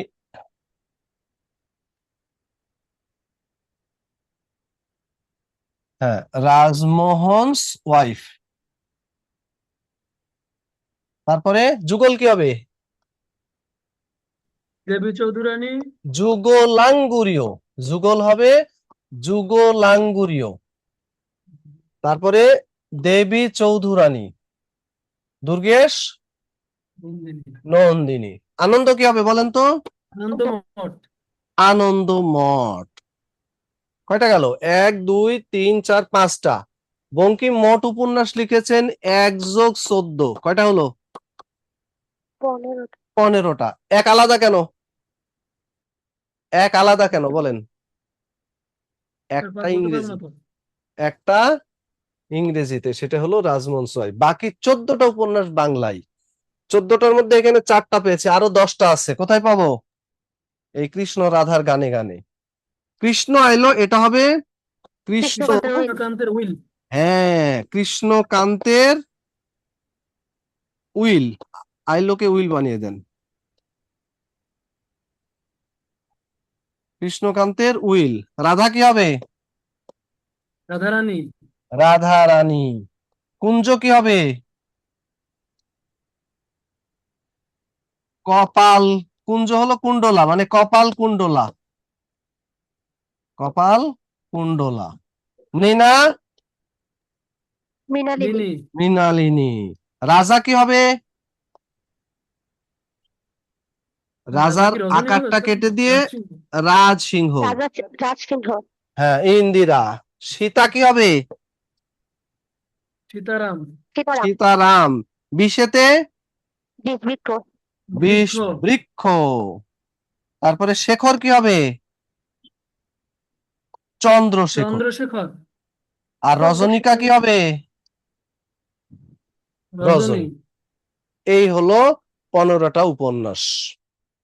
তাহলে উপন্যাসের নামগুলো একটা সিরিয়াল করে লিখে রাখেন, 15টা সংখ্যা দিয়ে, 15টা নাম্বার দিয়ে লিখে রাখেন, 1 নাম্বার 2 নাম্বার, পরে ওগুলা লিখে নিন। হ্যাঁ, তাহলে কি কি পেলাম আমরা আরেকটু দেখি। রাজমোহনের স্ত্রী হবে রাজমোহন সোহাইব, যুগল হবে যুগলাঙ্গুরীয়, দেবী চৌধুরানী দুর্গেশ নন্দিনী, আনন্দ হবে আনন্দ মঠ, তারপরে কৃষ্ণ এলে হবে কৃষ্ণকান্তের উইল, রাধা রানী, কুঞ্জ হবে কপাল কুণ্ডলা, মৃণা, লিনি, রাজ সিংহ, ইন্দিরা, সীতারাম, বিষবৃক্ষ, চন্দ্রশেখর, রজনী। এই হলো বঙ্কিমের উপন্যাস। এখন এই উপন্যাস সম্পর্কে নানা তথ্য আছে, সেগুলো আমাদেরকে জানতে হবে। যেমন আহ, যদি প্রশ্ন আসে বঙ্কিমের প্রথম প্রকাশিত উপন্যাস কোনটি বলেন? রাজমোহন ওয়াইফ। হ্যাঁ, প্রথম প্রকাশিত উপন্যাস হলো রাজমোহনস ওয়াইফ। এটা হলো 1864 সালে। কত? 1864 সালে। কিন্তু কোশ্চেনে যদি রাজমোহনস ওয়াইফ না থাকে তাহলে কোনটা অ্যান্সার করবেন? রাজমোহনস ওয়াইফ যদি না থাকে তাহলে কোনটা অ্যান্সার করবেন বলেন? তখন দুর্গেশ নন্দিনী। এটা হলো আহ প্রথম প্রকাশিত উপন্যাস, এটা হলো ইংরেজিতে। হ্যাঁ, ইংরেজিতে। আর যদি এটা না থাকে, যদি আসে বঙ্কিমের প্রথম প্রকাশিত উপন্যাস বাংলায়, সেটা হবে দুর্গেশ কোনটি? নন্দিনী। ঠিক আছে। আচ্ছা, বঙ্কিমের কথা, বাংলা সাহিত্যের, শুধু বঙ্কিমের না, বঙ্কিমের অথবা বাংলা সাহিত্যের প্রথম, হ্যাঁ, সার্থক ট্র্যাজিক উপন্যাস, প্রথম সার্থক ট্র্যাজিক রোমান্টিক উপন্যাস কোনটা বলেন? সার্থক ট্র্যাজিক রোমান্টিক উপন্যাস কোনটা বলেন? কৃষ্ণকান্তের উইল। না, শকুন্তলা। কপালকুণ্ডলা। কপালকুণ্ডলা কি বলছে? একদিকে ট্র্যাজিক আর একদিকে রোমান্টিক। আচ্ছা বলেন তো, কপালকুণ্ড উপন্যাসের নায়ক কে? নবকুমার। হ্যাঁ।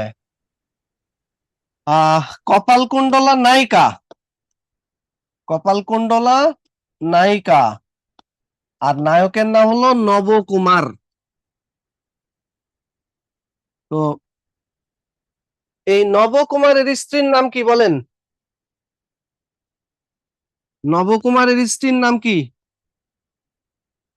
পদ্মাবতী। এই পদ্মাবতীর সাথে নবকুমারের বাল্যকালে বিয়ে হয়েছিল। তখন তো ওই যে বললাম না, 8 বছর 10 বছর বয়সে বিয়ে হতো। তো বিয়ে হয়েছিল, কিন্তু এই উপন্যাসের কাহিনী লিখছেন বঙ্কিম যে এই নবকুমারের গ্রামের নাম ছিল সপ্তগ্রাম। কি নাম? গ্রামের নাম কি? সপ্তগ্রাম। তো এই সপ্তগ্রাম দখল করে সম্রাট কে?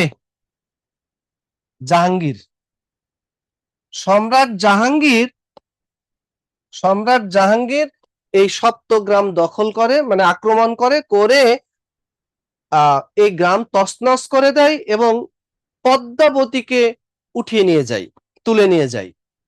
তুলে নিয়ে গিয়ে তাকে সম্রাট জাহাঙ্গীরের জলসা ঘরের নর্তকী বা নাচনেওয়ালা বানাই, নাচনেওয়ালি।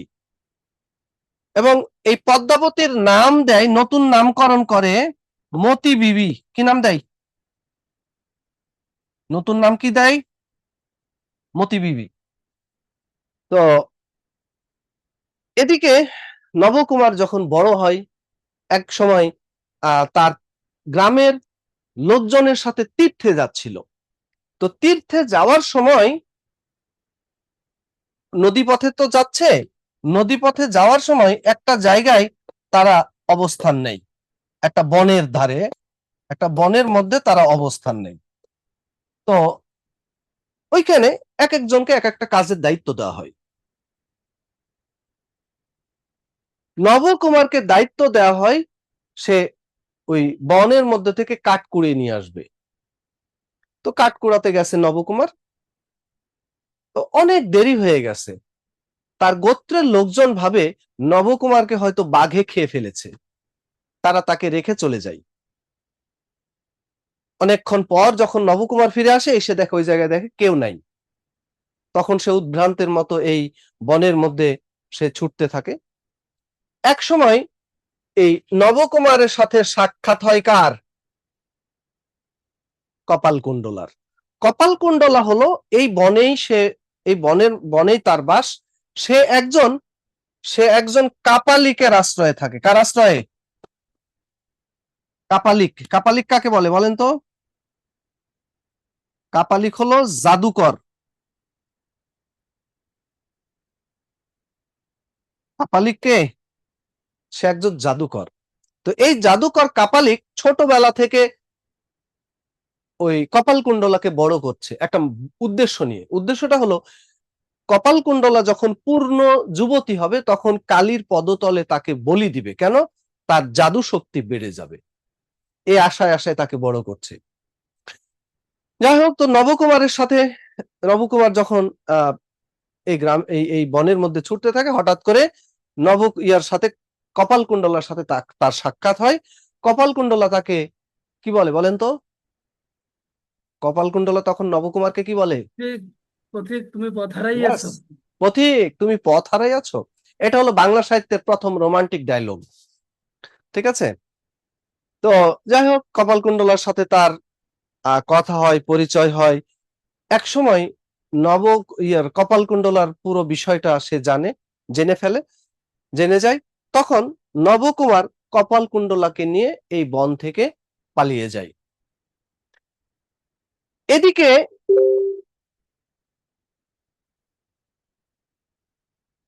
এদিকে পদ্মাবতী, যাকে মতি বিবি নাম দিয়েছিল জাহাঙ্গীর, সে ভাবতো যে সম্রাট জাহাঙ্গীর হয়তো তাকে বিয়ে করবে। কিন্তু সে একটা সময় যখন বুঝতে পারে যে না, তাকে বিয়ে করবে না, তখন সে কি করে? তখন সে এখান থেকে পালিয়ে যায়। সেও পালিয়ে যাচ্ছে, আর ওইদিকে কপালকুণ্ডলা, নবকুমার তারাও পালিয়ে আসছে।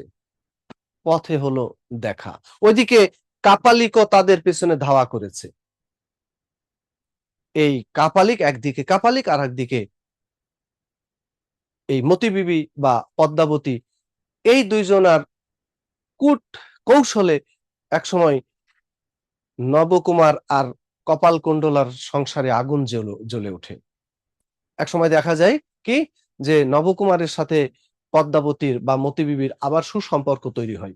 কিন্তু যে কপালকুণ্ডলা একটা বনের পরিবেশে, সমাজ বিচ্ছিন্ন একটা পরিবেশে থেকে সে অভ্যস্ত, কিন্তু নবকুমারকে আপন ভেবে হাত ধরে এই সংসারে এসেছিল, সেই সংসারে যখন সে একটা মানে কি অতিরিক্ত হিসাবে তাকে ট্রিট করা হচ্ছে, তাদের মধ্যে সুসম্পর্ক তৈরি হয়েছে, তখন সে এই জীবনটাকে আর সহ্য করতে পারলো না। তখন সে কি করে? নদীতে গিয়ে নিজেকে আত্মাহুতি দেয়। নবকুমার তাকে ভালোবাসে। নবকুমার তাকে খুঁজতে বের হয়, কিন্তু খুঁজতে গিয়ে যখন দেখে যে নদীতে সে নিজেকে বিসর্জন দিয়েছে, তখন নবকুমারও নিজেকে ওই নদীতে বিসর্জন দেয়। তার মানে একদিকে রোমান্টিক আর একদিকে ট্র্যাজিক, এবং এটাই হলো বাংলা সাহিত্যের প্রথম সার্থক ট্র্যাজিক রোমান্টিক উপন্যাস। ঠিক আছে? তো এই উপন্যাসের চরিত্রগুলো খেয়াল করে রাখবেন। নবকুমার বিশেষ করে নায়কের নাম, তারপরে পদ্মাবতীর পরবর্তী নাম যে মতি বিবি, আর আরেকটা হলো এই উপন্যাসের যে আহ কপালকুণ্ডলার যে ডায়লগটা, ওই যে পথিক তুমি পথ হারাইয়াছো, এটা একটা ডায়লগ। আরেকটা হলো তুমি অধম, তাই বলি আমি উত্তম না হইব কেন। এই চরণগুলো খেয়াল রাখবেন। হ্যাঁ, আচ্ছা, এবার আসেন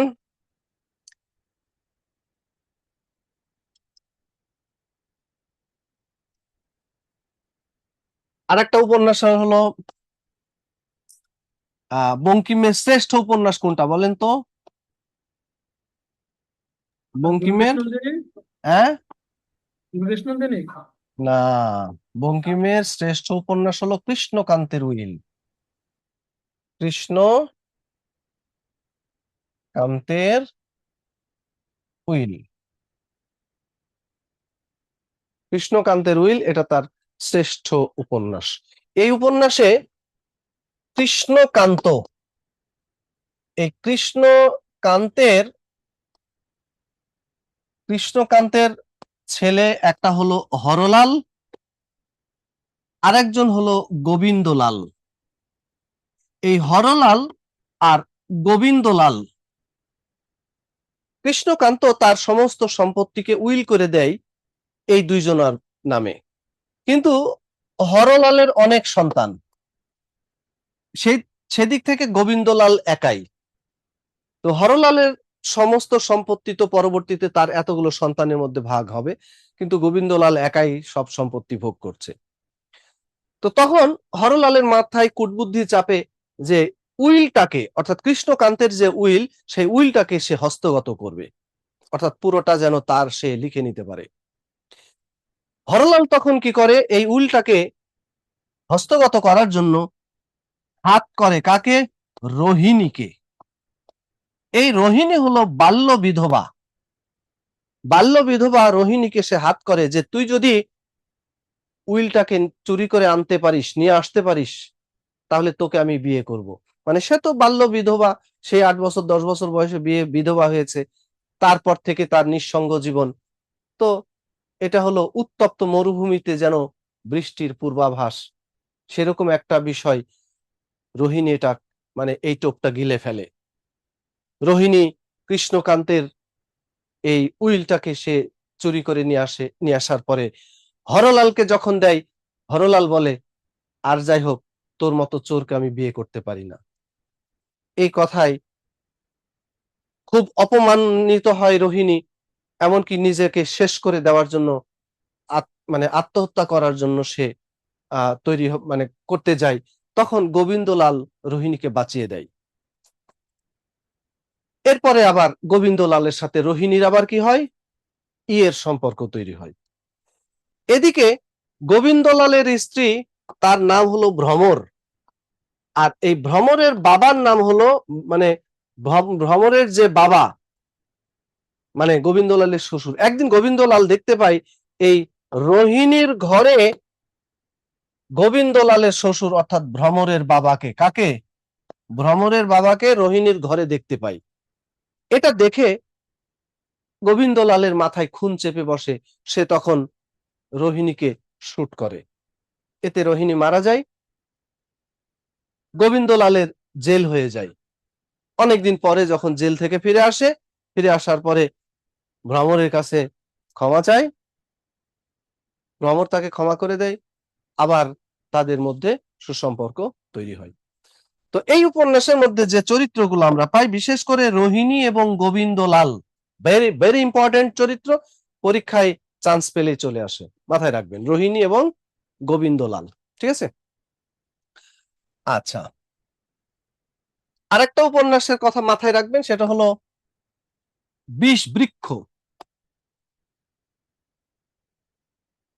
এই বিষবৃক্ষ, এটাকে বলা হয় বঙ্কিমের শ্রেষ্ঠ উপন্যাস, শ্রেষ্ঠ সামাজিক উপন্যাস, বঙ্কিমের শ্রেষ্ঠ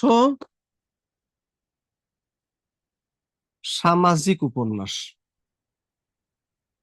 বঙ্কিমের শ্রেষ্ঠ সামাজিক উপন্যাস হলো বিষবৃক্ষ। এই বিষবৃক্ষ উপন্যাসের যে নায়ক, নায়কের নাম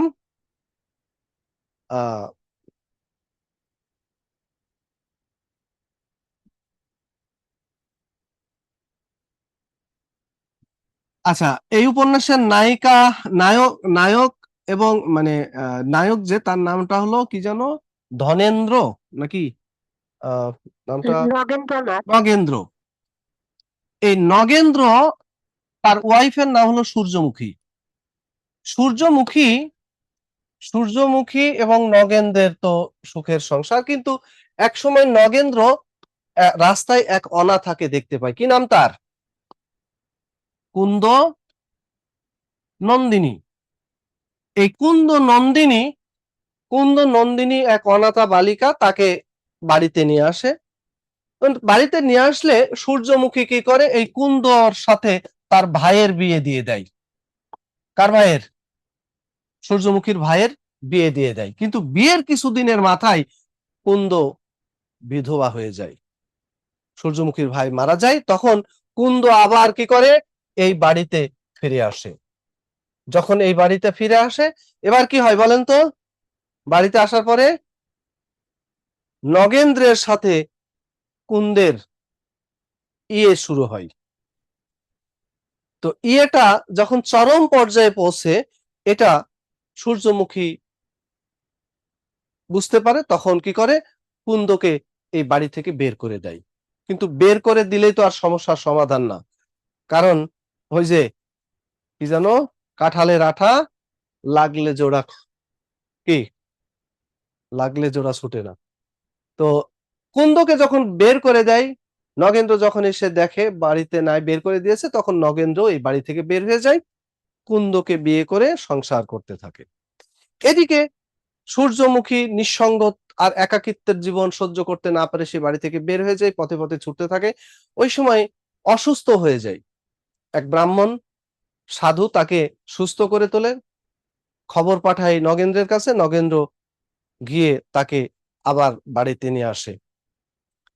এবার সূর্যমুখীর সাথে নগেন্দ্রের আবার সুসম্পর্ক যখন তৈরি হয়, তখন কুন্দ এই সংসারে আর মানে সে বিষ বৃক্ষের মতো আর বাঁচতে পারে না, বাঁচতে চায় না, তখন সে কি করে, বিষ বৃক্ষ হয়ে না থেকে তখন সে সুইসাইড করে। তো এই হলো বিষ বৃক্ষ। এই উপন্যাসে বিশেষ করে কুন্দ নন্দিনী ভেরি ইম্পর্টেন্ট, এই চরিত্রটা খেয়াল করবেন। আচ্ছা, রাজসিংহ, রাজসিংহ এটা তার ঐতিহাসিক উপন্যাস। যদিও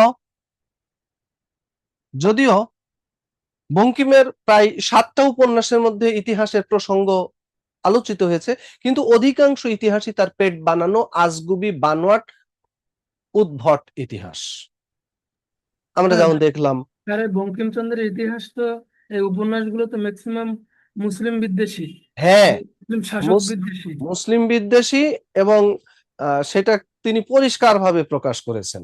জি জি। এবং এবং দেখবেন আপনি, এই যে কপালকুণ্ডল উপন্যাসের কথা বললাম, যে সম্রাট জাহাঙ্গীর কি করেছেন, নবকুমারের গ্রাম আক্রমণ করে পদ্মাবতীকে তুলে এনেছে, এই জাতীয় মানে ইতিহাস তিনি উল্লেখ করেছেন, কিন্তু বাস্তবতার সাথে এই সমস্ত ইতিহাসের কোনো মানে যোগসূত্র নাই, কোনো ধরনের কোনো সত্যতা নাই।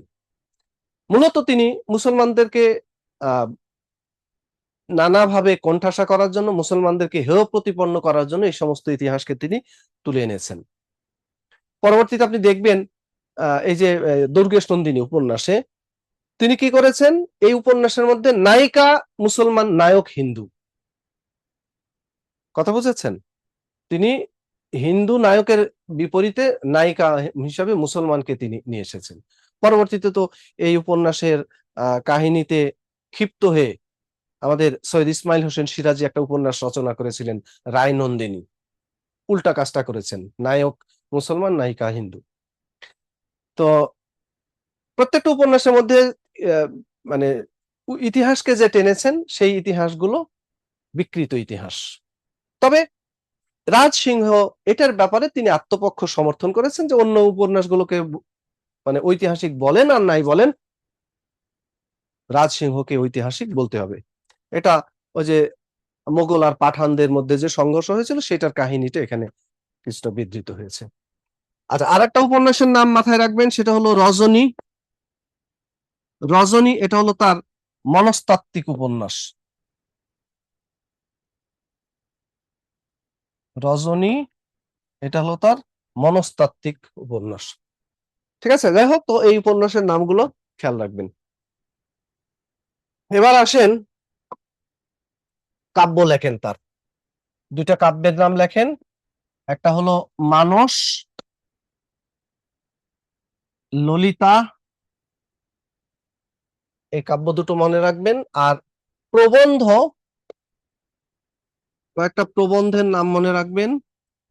একটা হলো কমলাকান্তের, কমলাকান্তের দপ্তর। তারপরে আরেকটা হলো সাম্য। তারপরে বঙ্গদেশের কৃষক,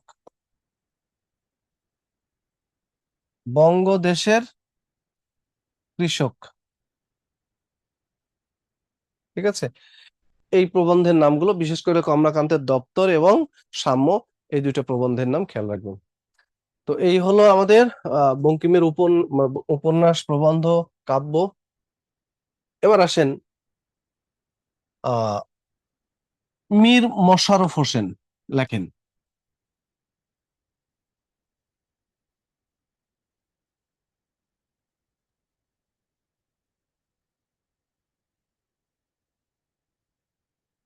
মীর মশাররফ হোসেন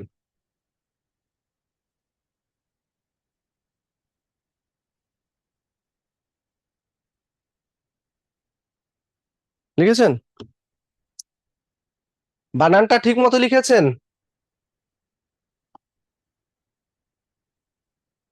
এটাকে চিনেন তো না? চেনেন না? মশা, একটা গান শুনেছেন মশার গান? কি যেন, ওই যে ও মশা আর একবার আসিয়া যাও মোরে কামড়াইয়া, হ্যাঁ, আমি তোমার কামড় খাইয়া ফুলতে চাই। শুনেছেন নাকি গানটা? না স্যার, শুনিনি। কোথায় শুনবেন? তো এই মশাকে চিনে না এমন তো কেউ নাই, তাই না? কিন্তু এই মশার সাথে মীর সাহেবের যতটা খাতির, অন্যদের ততটা খাতির নেই। এতটাই খাতির, যতক্ষণ পর্যন্ত মশার নাম না লিখবেন ততক্ষণ পর্যন্ত নিজের নাম লিখতেই পারেন না। দুনিয়ার সব মোশাররফ লেখে ময়কার দিয়ে, আর উনি লেখেন মশার সাথে মিলিয়ে। তো মীর মশাররফ হোসেন। মশা, মশা না। আর একটা না, কয়টা? দুইটা। ঠিক আছে। আচ্ছা, তার জন্ম আর মৃত্যু, আচ্ছা আমি আপনাদের অপশন দিব, বলবেন কোনটা তার জন্ম মৃত্যু।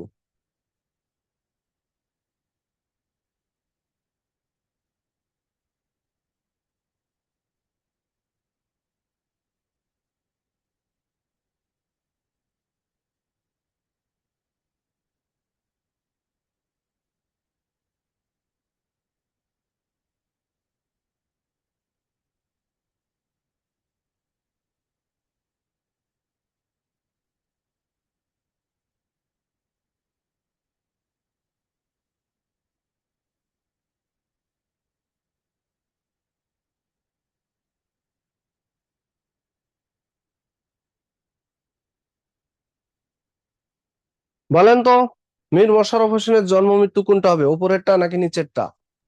তার উপরেরটা। উপরেরটা। নিচেরটা হবে না? না স্যার। কোনোভাবেই হবে না?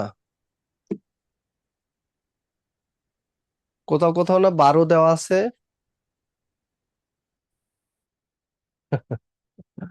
তার আচ্ছা, উপরেরটাই তো হওয়ার কথা। নিচেরটা হবে না, তাই তো? তাহলে নিচেরটা কার হবে? কার হতে পারে? বলেন, নিচেরটা কার হতে পারে? হ্যাঁ, কারো হবে? নিচেরটা কারো হবে বলে মনে হচ্ছে। কত সালে? মৃত্যু কত সালে? 1911। মৃত্যু কত সালে? তার নিচেরটায় 2012 সাল। 2012 সালে কার মৃত্যু? হ্যাঁ, কোনো কোনো টুইস্ট আছে মনে হয় এখানে স্যার। কার মৃত্যু সবাই জানেন। 2012 সালে সর্বশেষ কার মৃত্যু দেখেছেন? বিখ্যাত নন্দিত কথা সাহিত্যিক। না, শামসুর রহমান। শামসুর রহমান তো কবি, কথা সাহিত্যিক হুমায়ুন আহমেদ। ও, হুমায়ুন আহমেদ, হ্যাঁ রাইট। তো দুইজনের বয়সের পার্থক্য কি খালি 1 বছর, 47 48? 18 19? 100 বছর স্যার, 100। 19 20? একদম কাটায় কাটায় 100 বছর না? কাটায় কাটায় একই ডেট, 13 নভেম্বর 13 নভেম্বর। একটা হলো 1847 আর একটা হলো 1948, আর এখানে 1911 2012। তবে আর কয়েকটা মাস পরে উনি চলে গেলে দুইজনের একই সাথে জন্ম মৃত্যু পালন করা যেত। একই দিনে জন্ম হতো, একই দিনেই মৃত্যু হতো। সংখ্যা তো ঠিকই ছিল না? তাহলে মীর মশাররফের জন্ম মৃত্যু হলো এইটা, আর এইটা হলো হুমায়ুন আহমেদ। ঠিক আছে। আচ্ছা, তার জন্মস্থান কোথায় বলতে পারবেন? কুষ্টিয়ার লাহিনীপাড়া গ্রামে। ইয়েস, লাহিনী পাড়া। কোন কোন থানা? কুমারখালী থানা। কুমারখালী। কুমারখালী, কুষ্টিয়া, লাহিনী পাড়া। তার তার বাসাও কুষ্টিয়া, তার এটাও কুষ্টিয়াতে, আবার রবীন্দ্রনাথ ঠাকুরের কুঠিবাড়িও কুষ্টিয়া। হুম কিন্তু কুঠিবাড়িতে গেলে মনে হচ্ছে যেন আমি কোথায় যেন এসেছি, কিন্তু তার বাড়িটা এত অযত্নে অবহেলায় পড়ে আছে, মানে সেটা দেখার মতো না। হুম আমি আমি অনেক আগে একবার দেখেছিলাম। আহ, আমি তখন কুষ্টিয়া ইউনিভার্সিটিতে অ্যাডমিশন দিতে গিয়েছিলাম।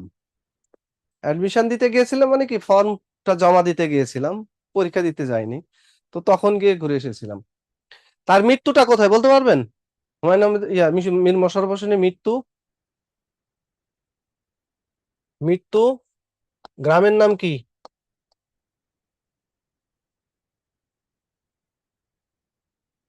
পদমদি। পদমদি হলো রাজবাড়ী আর কুষ্টিয়ার মাঝামাঝি একটা জায়গা, পদমদি।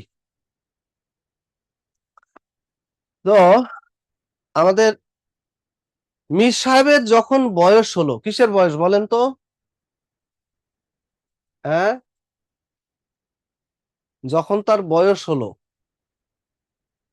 কিসের বয়স? বিয়ের বয়স। তো বিয়ের বয়স হয়েছে, বিয়ে করতে হবে, কি চাই বলেন? পাত্রী চাই, তাই তো? তো পাত্রী খোঁজার জন্য ঘটক সাহেবকে তিনি লাগিয়ে দিলেন এতগুলো কন্ডিশন দিয়ে। কিন্তু দিন শেষে ফিরে এসে বললেন, ব্যর্থ জাহাপনা, কন্ডিশন যা দিয়েছেন সে অনুযায়ী মিলছে না। পরে কন্ডিশনে কিছু হেরফের করে পরের দিন আবার মাঠে নামিয়ে দিলেন।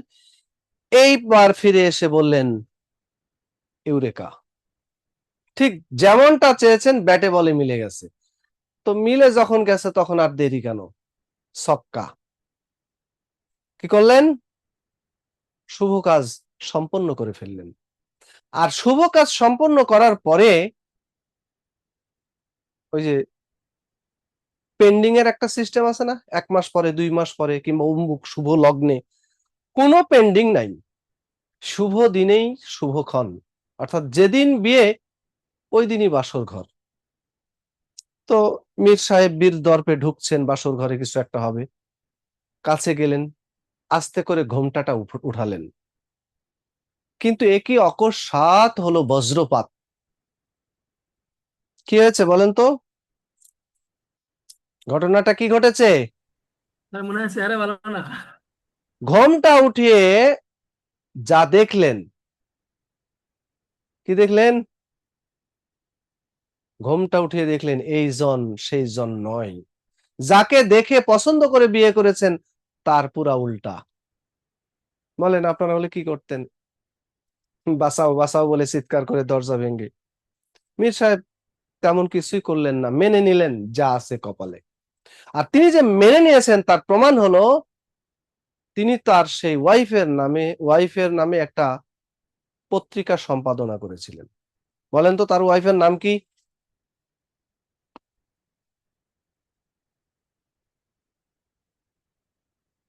তার ওয়াইফের নাম ছিল আজিজুন নেসা, কিন্তু তার পত্রিকাটার নাম একটু পরিবর্তন করে কি রাখলেন? আজিজুন নেহার। তিনি তিনি দুইটা পত্রিকার সম্পাদনা করেছেন, একটা আজিজুন নেহার আর একটা হলো হিতকরী। এই দুইটা হলো তার সম্পাদিত পত্রিকা। কথা বুঝলাম? পত্রিকা কয়টা তার? দুইটা। একটা হলো আজিজুন নেহার আর একটা হলো হিতকরী। আজিজুন নেহার হলো তার ওয়াইফের নামে। ঠিক আছে। আচ্ছা।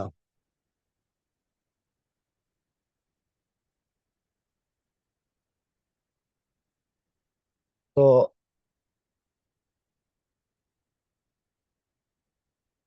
তার সাহিত্যিক পরিচয় কি, কি হিসেবে পরিচিত?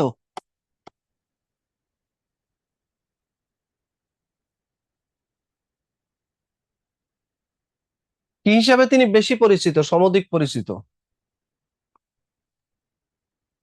তার ঔপন্যাসিক বিষাদ সিন্ধু লেখার। তিনি সাহিত্যিক হিসাবে, কথা সাহিত্যিক হিসাবে বেশি পরিচিত। কথা সাহিত্য কাকে বলে বলেন তো? কথা সাহিত্য কাকে বলে? দুটো সাহিত্যের দুটো শাখাকে কথা সাহিত্য বলা হয়। একটা হলো উপন্যাস আর একটা হলো গল্প। কারণ উপন্যাস আর গল্প, এই দুটো শাখাতেই একজন লেখক তার মনের ভাবটাকে একদম সহজভাবে কথাকে শিল্পে রূপ দিয়ে উপস্থাপন করতে পারেন। এই জন্য আহ উপন্যাস এবং গল্পে যাদের আহ অবদান বেশি, প্রভাব বেশি, তারা কথা সাহিত্যিক হিসেবে পরিচিত। কথা সাহিত্যিক অথবা সুদূর সাহিত্যিক। তার উপাধি কি? তিনি হলেন বাংলা সাহিত্যে প্রথম উল্লেখযোগ্য উল্লেখযোগ্য আধুনিক যুগে, হ্যাঁ, বাংলা সাহিত্যের আধুনিক যুগের বাংলা সাহিত্যের আধুনিক যুগের প্রথম উল্লেখযোগ্য উল্লেখযোগ্য মুসলিম নাট্যকার, উল্লেখযোগ্য সাহিত্যিক লিখেন। উল্লেখযোগ্য সাহিত্যিক কি হলো? বাংলা সাহিত্যে আধুনিক যুগের প্রথম উল্লেখযোগ্য মুসলিম সাহিত্যিক।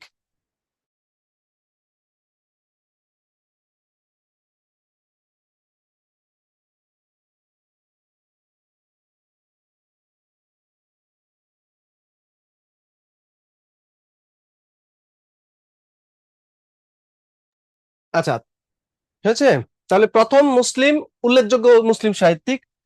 আরেকটা হলো আরেকটা হলো বাংলা সাহিত্যে প্রথম মুসলিম নাট্যকার। আরেকটা হলো বাংলা সাহিত্যে প্রথম মুসলিম ঔপন্যাসিক। ঔপন্যাসিক, ঠিক আছে? এগুলো হলো তার উপাধি। ছদ্মনাম, একটা হলো গাজী মিয়া। বাংলা সাহিত্যে গাজী মিয়া কাকে বলা হয়? আরেকটা হলো উদাসীন পথিক।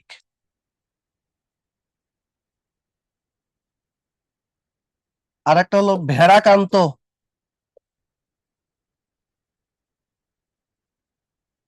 এগুলো হলো তার ছদ্মনাম,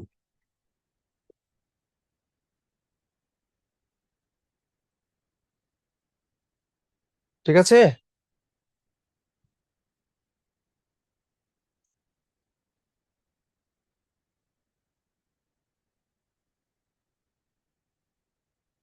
ওকে, এবার আসি আমরা তার আহ সাহিত্য কর্ম নিয়ে। প্রথমে আসেন উপন্যাস।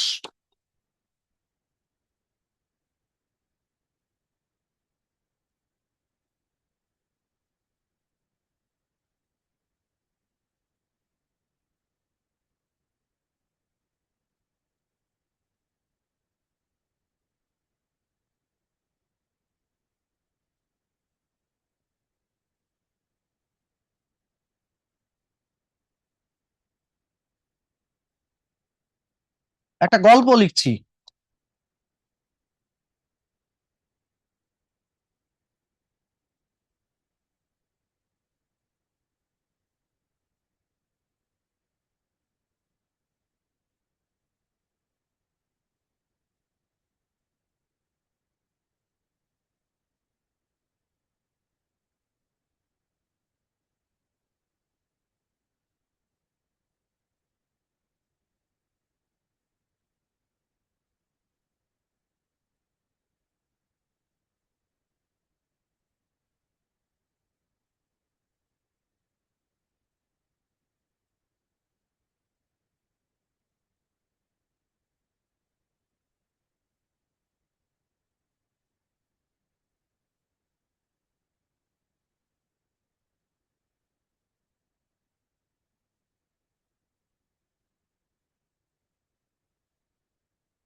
কি লিখলাম দেখেন, রিজিয়া খাতুন, একজনের নাম হলো রিজিয়া খাতুন। তো এই রিজিয়া খাতুন কি করলো, এর ডাক নাম হলো রত্নবতী। রিজিয়া খাতুন যার ডাক নাম কি রত্নবতী, তো সে কি করলো, গাজী মিয়ার বাঁধা খাতায়, তো এখানে গাজী মিয়ার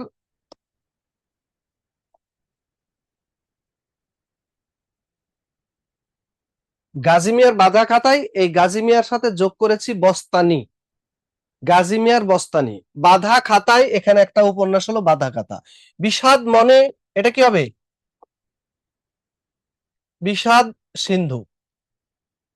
বিষাদ মনে উদাসীন পথিকের, পথিক তাহমিনার, এখানে উদাসীন পথিকের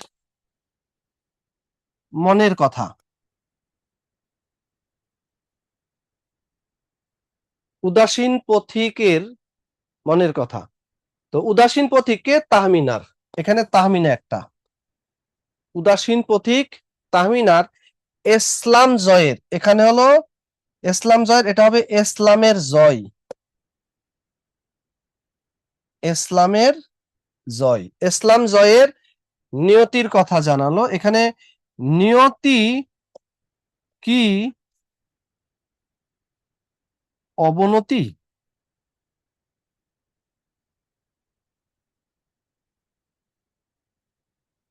কি হলো তাহলে, উপন্যাসগুলো কি কি পেলাম, রিজিয়া খাতুন, রত্নবতী, গাজী মিয়ার বস্তানি, বাঁধা খাতা, বিষাদ সিন্ধু, উদাসীন পথিকের মনের কথা, তাহমিনা, ইসলামের জয়, নিয়তি কি অবনতি। তো এগুলোকে মনে রাখার জন্য এইরকম গল্প, রিজিয়া খাতুন, রত্নবতী, গাজী মিয়ার বাঁধা খাতায়, বিষাদ মনে, উদাসীন পথিক তাহমিনার ইসলাম জয়ের নিয়তির কথা জানালো। ঠিক আছে, তো এখানে তিনি হলেন প্রথম মুসলিম ঔপন্যাসিক বলেছি, এটা হলো তার প্রথম উপন্যাস 1869 সালে। বঙ্কিমের কাছে আমরা প্রথম উপন্যাস, সার্থক উপন্যাস দুর্গেশ নন্দিনী পেয়েছি 65 সালে। তার 4 বছর পরে 69 সালে তিনি প্রথম মুসলমান হিসেবে রচনা করলেন রিজিয়া খাতুন। ঠিক আছে, সরি, এটা রিজিয়া খাতুন না, এটা হবে রত্নবতী। প্রথম উপন্যাস হবে রত্নবতী, প্রথম উপন্যাস রত্নবতী। আচ্ছা, গাজী মিয়ার বস্তানি আর উদাসীন পথিকের মনের কথা, এই দুটো তার আত্মজীবনীমূলক উপন্যাস। ঠিক আছে, বিষাদ সিন্ধু এটা তার শ্রেষ্ঠ উপন্যাস, বিষাদ সিন্ধু শ্রেষ্ঠ উপন্যাস। ওকে, তাহলে প্রথম উপন্যাস রত্নবতী, গাজী মিয়ার বস্তানি আর উদাসীন পথিকের মনের কথা, ওই যে আমরা পেলাম না তার ছদ্মনাম গাজী মিয়া উদাসীন পথিক, এগুলো এই উপন্যাসগুলোতে মূলত তিনি নিজেকে রিপ্রেজেন্ট করেছেন। আর বিষাদ সিন্ধু এটা তার শ্রেষ্ঠ উপন্যাস, কারবালার বিয়োগান্তক কাহিনী নিয়ে তিনি এই উপন্যাসটা রচনা করেছেন, এবং এই উপন্যাসটা বেশ খ্যাতি অর্জন করেছে। অনেকে এই উপন্যাসটাকে, মানে এই উপন্যাসের যে কাহিনীটাকে, কারবালার কাহিনীকে যেভাবে উপস্থাপন করা হয়েছে, অনেকে মনে করে এটা বুঝি রিয়াল কাহিনী। আসলে এখানে কাহিনীর বেশ বিকৃতি ঘটেছে, অনেক চরিত্রের যোজন বিয়োজন ঘটেছে, এটা রিয়াল কাহিনী না, জাস্ট এটা তিনি উপন্যাস হিসাবে বিনোদনের জন্য তিনি উপন্যাসটা রচনা করেছেন। ঠিক আছে, তো এই হলো তার উপন্যাস। আর আমি আপনাদের নাটকটা একটু দেখিয়ে দিই। নাটক,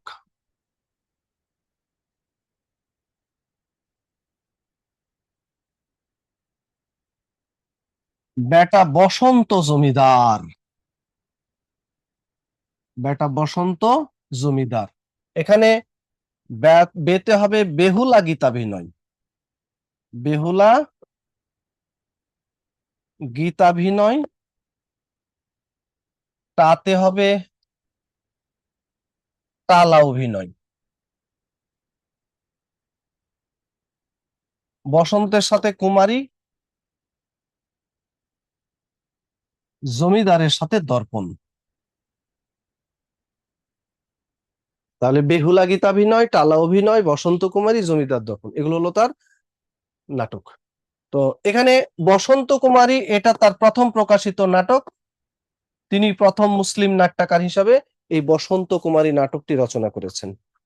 ঠিক আছে, তো আজকে এখানেই রাখছি। আহ দুই একটা যে লেখালেখি আছে এটা আমরা আপনাদেরকে পিডিএফ দিয়ে দিব, ওই পিডিএফ এ পুরাটা পেয়ে যাবেন। ঠিক আছে, তাহলে আজকে এই পর্যন্ত রাখলাম। কারো কোনো কোশ্চেন থাকলে বলেন, কারো কোনো কোশ্চেন থাকলে বলেন।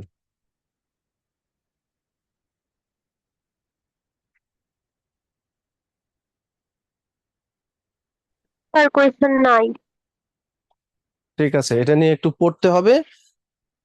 পড়তে গেলে তখন কোশ্চেন বের হবে, তখন পরের ক্লাসে জিজ্ঞেস করবেন। ঠিক আছে, পড়াশোনা করবেন কিন্তু, ফার্স্ট পড়তে হবে। সেমিস্টার লেগে পড়তে পারি না, হ্যাঁ, ক্লাসগুলো ইরেগুলার হয়ে যায়, সামনের সেমিস্টার তো ক্লাস ইরেগুলার হয়ে যায়। কেন হচ্ছে রেগুলার স্যার রেগুলার? এই যে সামনে সেমিস্টারের পড়া পড়তে হয়, তার মধ্যে আবার সেমিস্টার এখন পিছায় ঈদের পরে দিল, কোনো কিছু হইলো না মধ্যে দিয়ে। তাহলে তো এখন এর মধ্যে দিয়ে আলাদা করে কিছু টাইম বের করতে হবে, কারণ আহ, সময় তো কম, কাজ বেশি। তো অল্প সময়ের মধ্যে বেশি কাজ করতে না পারলে যে করবে তার থেকে পিছিয়ে পড়তে হবে। এই স্যার জন্য একান্ন ধরতে পারবো না আমি। হবে না, না? না স্যার, আমি সিক্স সেমিস্টার মাত্র রানিং চলতেছে, ফাইনাল ও, চলবে সামনে। ঠিক আছে, তাহলে এ, চেষ্টা করতে হবে, আর নিজেকেই নিজে সচেতন করতে হবে, সময়গুলো যেন প্রপার ইউটিলাইজেশন হয়, খেয়াল রাখবেন। তো ঠিক আছে, ভালো থাকবেন, আল্লাহ হাফিজ।